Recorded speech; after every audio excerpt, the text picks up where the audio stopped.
last problem of the calculator section and the MCQ, as the kids say. The graph below shows the rate of change of profits for a particular store in thousands of dollars for the first 8 hours that the store is open. Which of the statements can be true based on the graph? So let's look at the graph. Now, this graph is not profit. This graph is rate of change.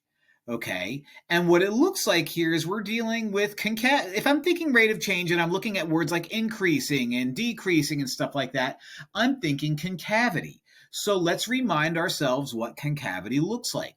This is concave up.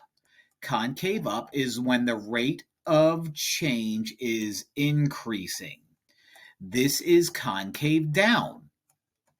Concave down is when the rate of change is decreasing. So when I look at this picture, okay, my rate of change starts out concave up, and then it looks like, let me get a thicker line. I meant to get a thicker line. I just missed it. It looks like it's concave up until like right at 2, where we hit an inflection point. Rate of change is increasing when it's concave up. Rate of change is increasing when it's concave up. Then all of a sudden it's concave down until 4. So this is decreasing.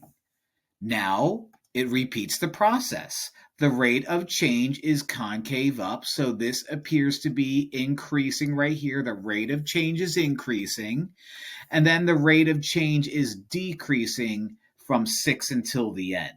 So the rate of change increases from 0 to 2 and 4 to 6. The rate of change of profits is increasing from 0 to 2 and 4 to 6, and the rate of change is decreasing on intervals 2 to 4 and 6 to 8. C is my guy. No calculator needed. Pretty gross problem, but boy was it fun. It really wasn't. I hated it. But, as always, I hope this helps.